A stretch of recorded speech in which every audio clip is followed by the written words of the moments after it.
On va commencer donc tout de suite par le premier cas clinique et je vous présente le cas du petit Essine, âgé de 12 ans, qui était admis pour une anémie mal tolérée. C'est un garçon issu d'un mariage non consanguin, sans antécédents personnels ou familiaux pathologiques notables.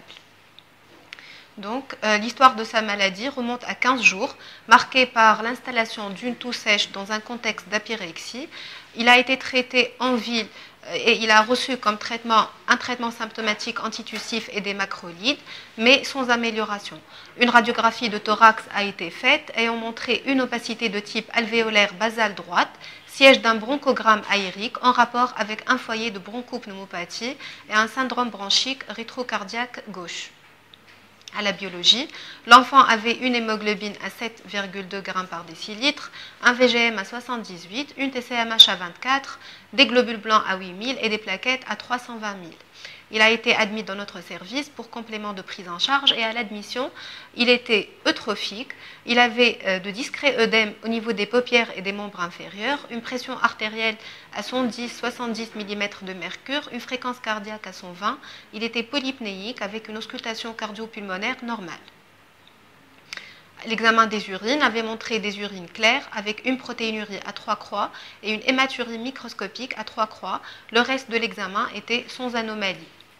Maintenant, au vu de ces données cliniques et biologiques aussi, quels sont les examens complémentaires que vous pourriez demander de première intention pour étayer votre diagnostic pour cette anémie? Donc, je vous demande de répondre via l'application Slido. Donc, et vous avez 40 secondes pour répondre.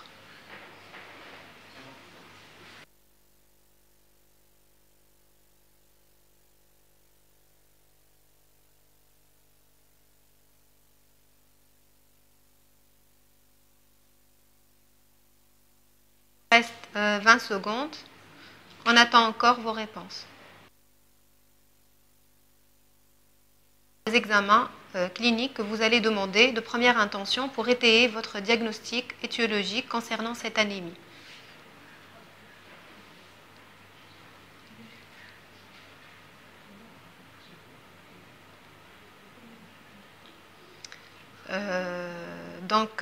Oui, 100% de réponses justes. Donc, il fallait demander un taux de rétique, un frottis sanguin et un test de Coombs direct. Pour l'électrophorèse de l'hémoglobine et le bilan d'hémolyse, il ne faut pas les demander tout de suite. Donc, il faut attendre le résultat des examens précédents pour éventuellement les demander.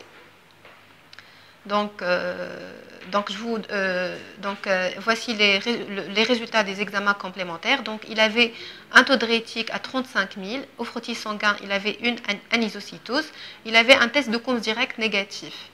Donc, il avait aussi une protidémie à 50, une albuminémie à 25, avec un taux de protéinurie à 56 mg par kilo par jour. Donc, c'est très simple. Donc, cet enfant a une anémie normochrome, normocytaire A régénératif avec un test de Coombs direct négatif, avec donc, bien évidemment, c'est très facile, un syndrome néphrotique, donc avec un taux de protide inférieur à 60, un taux d'albumine inférieur à 30 et une protéinurie supérieure à 50 mg par kilo par jour. Maintenant, quels autres examens complémentaires vous seraient utiles? Donc, vous devez aussi répondre via l'application. Vous avez aussi 40 secondes pour répondre. Donc, devant ce tableau clinico-biologique, donc quels autres examens complémentaires s'imposent chez ce malade?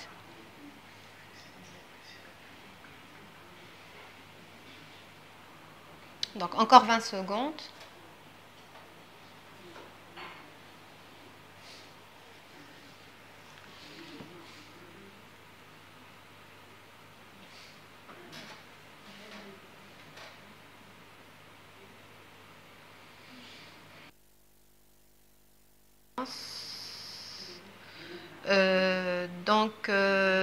Il fallait demander une échographie rénale avec un Doppler, un taux de créatinine bien évidemment, un complément sérique et il n'y a pas du tout une place pour le bilan thyroïdien ou le CBU, donc aucun apport. Les trois examens qu'il fallait demander, donc c'était l'écho rénal et le complément sérique.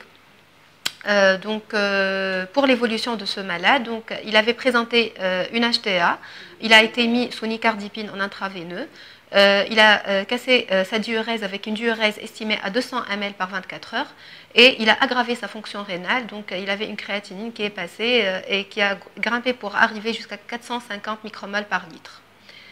Donc, au total, donc on est devant un garçon de 12 ans qui présente un syndrome néphrotique impur par l'HTA et l'insuffisance rénale, une anémie normochrome normocytaire arégénérative. Donc, où sont les propositions qui vous paraissent justes?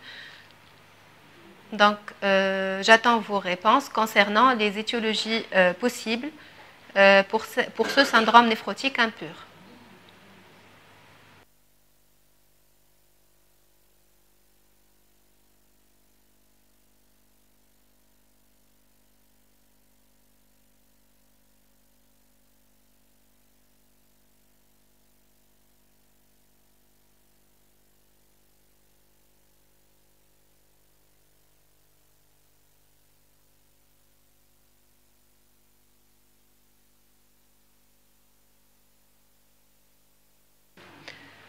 Donc, pour les réponses, qu'est-ce qu'on a comme réponse?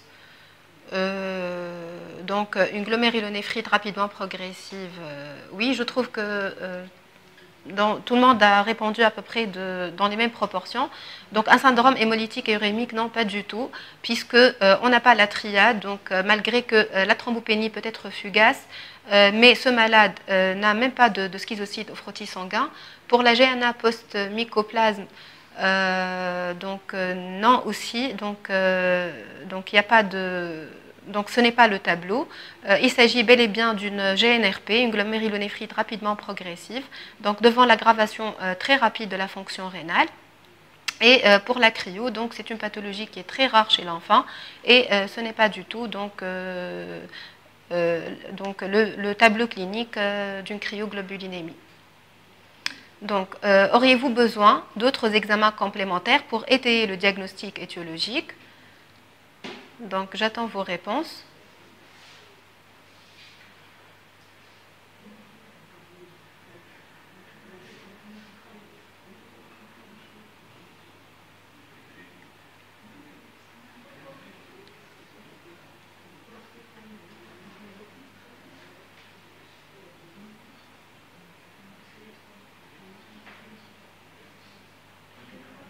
Donc, encore 15 secondes.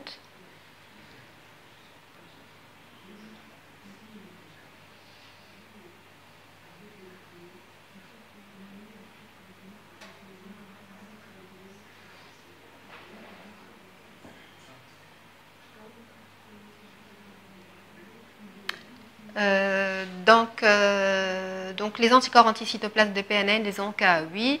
Les anticorps antinucléaires, oui. Les antimembranes basales glomérulaires, oui.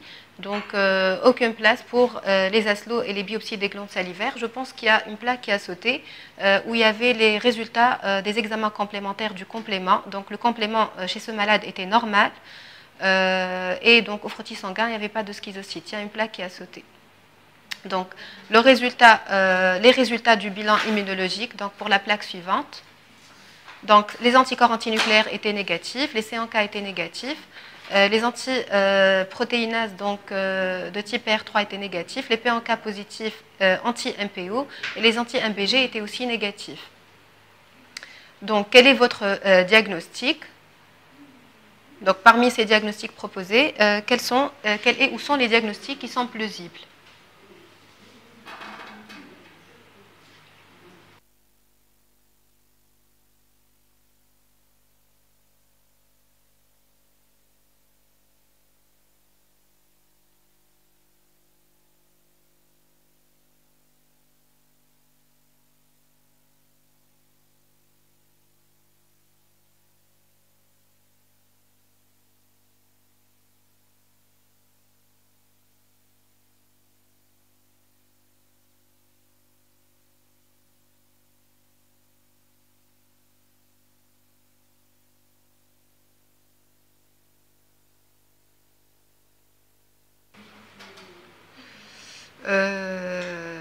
Donc oui, c'est une polyangéite microscopique puisque les ANCA étaient positifs de type MPO. Les anti-MBG, je vous rappelle que les anti-MBG étaient négatifs, donc il ne s'agit pas d'une vascularite à anticorps anti-membrane basale glomérulaire. Et pour la vascularite à IgA, pour les vascularites à IgA, c'est plutôt donc, le purpura rhumatoïde, donc ce n'est pas du tout le tableau clinique. Donc la réponse juste était une polyangéite microscopique. Donc une biopsie rénale est prévue chez notre malade, donc quel serait son apport? Donc à votre avis, quel serait l'apport d'une biopsie rénale chez ce malade? Donc vous avez 40 secondes pour répondre. Donc elle aurait permis d'établir le pronostic, de confirmer le diagnostic, de guider la stratégie, d'éliminer les diagnostics différentiels, ou est-ce qu'elle est indispensable avant de prescrire une épuration extra-rénale?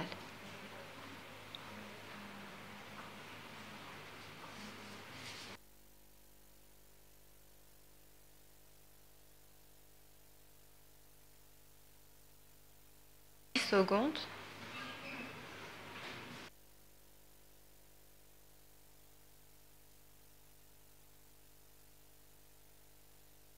J'attends vos réponses et vous avez 40 secondes.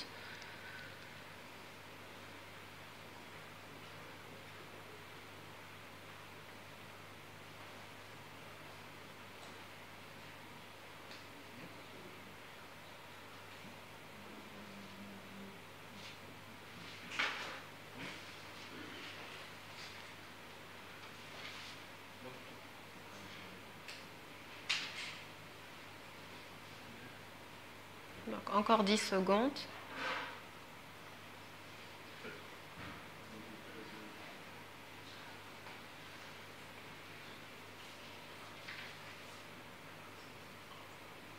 Donc, pour les réponses, donc, pour la prolifération endocapillaire, donc, elle est plutôt spécifique de la glomérulonéphrite aiguë post-infectieuse de l'enfant, donc ce n'est pas le cas. Elle pourrait montrer donc, une prolifération extracapillaire avec une nécrose fibrinoïde de la paroi des capillaires glomérulaires.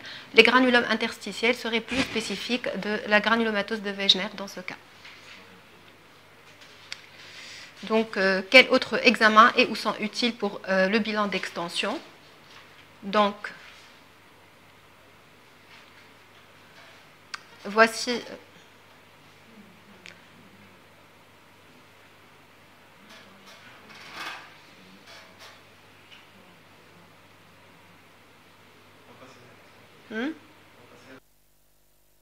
Quelle sera votre prise en charge? Donc, il fallait déjà, puisqu'on a zappé la question précédente, il fallait demander un examen dermatologique, donc, car on peut trouver une nécrose cutanée dans le cadre d'une polyangéite microscopique, un examen ophtalmologique, car on peut trouver une épisclérite associée, un scanner thoracique à la recherche d'une hémorragie intra-alvéolaire. Donc, quelle sera votre prise en charge thérapeutique?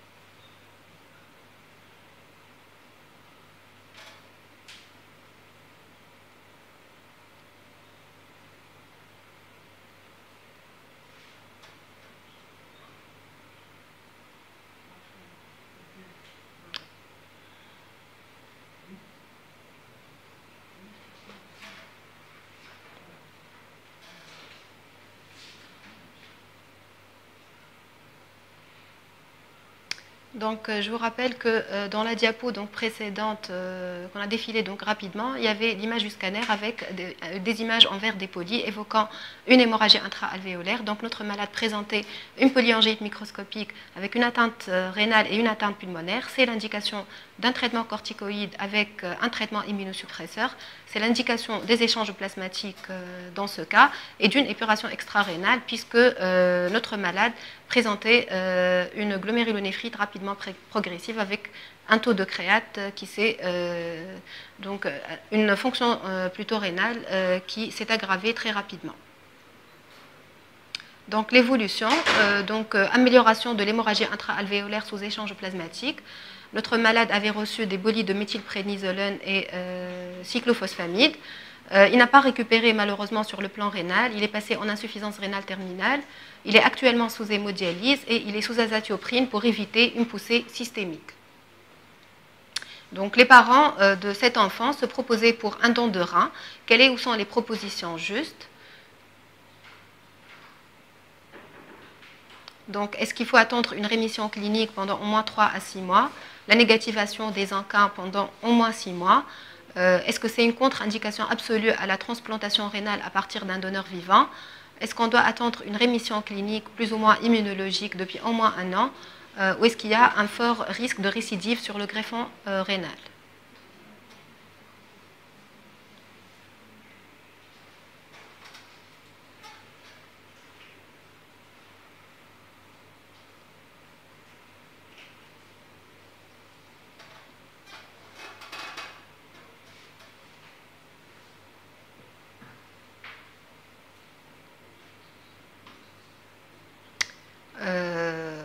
Donc, la récidive sur le greffon possible, elle est possible, mais elle est très rare. Donc, il faut attendre une rémission clinique et immunologique pendant au moins 1 année pour permettre donc, à l'un des parents de donner son rein. Ce n'est pas une contre-indication à la transplantation à partir d'un donneur vivant.